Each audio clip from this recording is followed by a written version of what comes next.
So, hello everybody, I'm Alkistis and I'm speaking to you from Athens, Greece.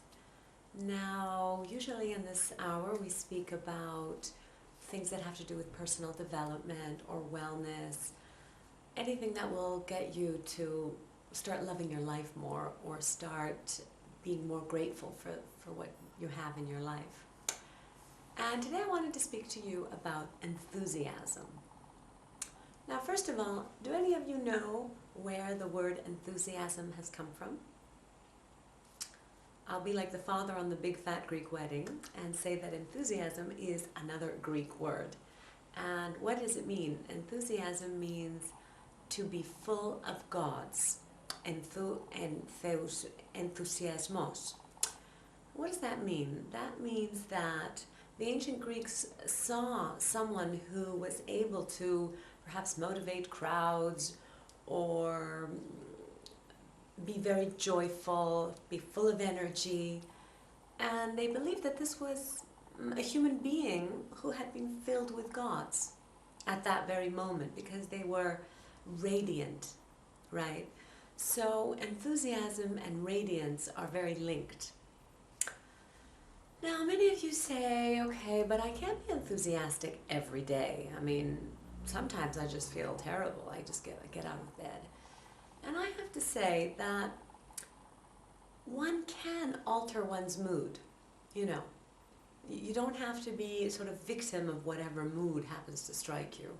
I mean, if you like the mood you're in, that's okay.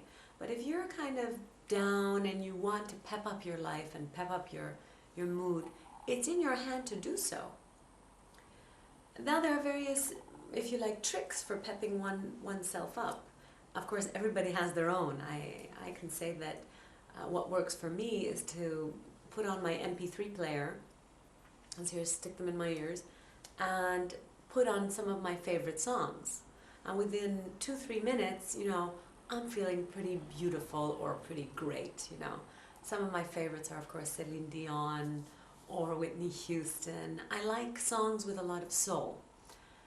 And I think what you should do is choose the songs that, you know, turn you on and fix you up. And why not be enthusiastic every day? Why not? You know, it's in your hand. Also, dancing works for me. You might like dancing, or you might like jogging, or looking at some beautiful pictures.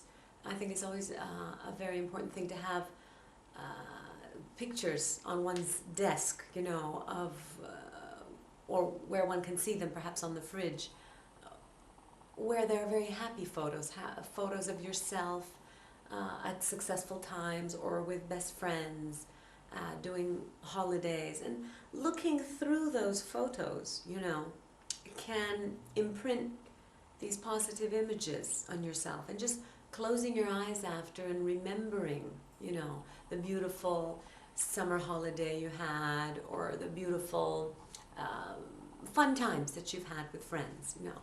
I think there are ways to manipulate your mood, and of course people teach this in NLP, you know, neuro-linguistic programming. And I think you can learn a lot of skills from that. I've picked up a few myself, but in the end you got to be attuned to your own self, you know, and say, what is it that I really like?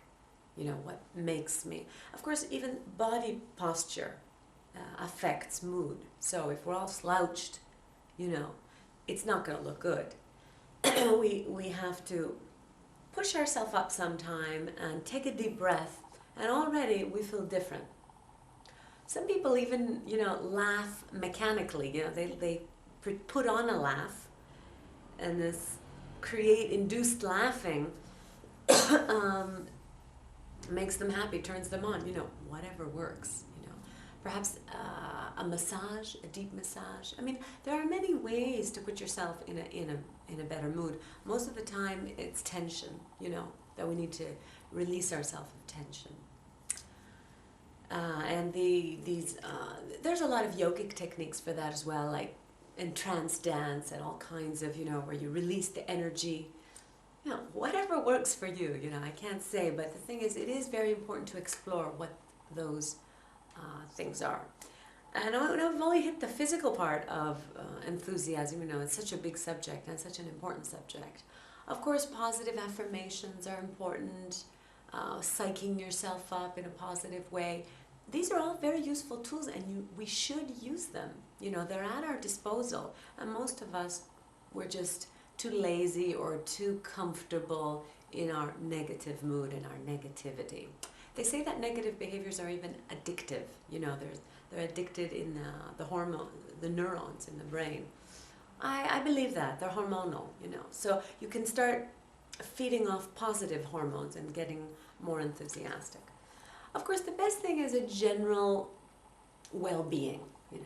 Not to be super thrilled, not to be super depressed. For me, we used to say in ancient Greece, pan metron ariston, which means, you know, everything in moderation, everything in balance.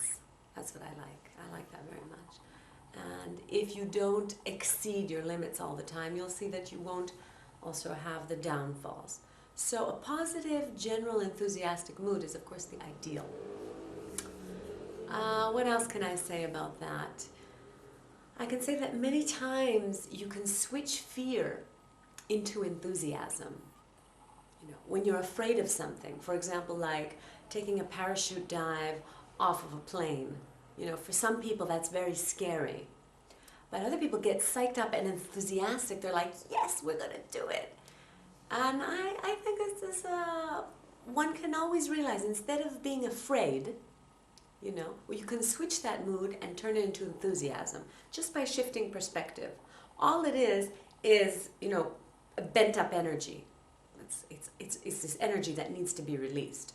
So if you can, remember that any fear can be switched into being enthusiastic about your goal and going and getting it, whatever that is, or just generally enthusiastic. Certainly being enthusiastic will bring you better results than being afraid. I'm afraid that's all for now. Thank you for listening. And speaking about enthusiasm has made me enthusiastic. That's how much it works, just focusing our attention on something. Thanks a lot and goodbye.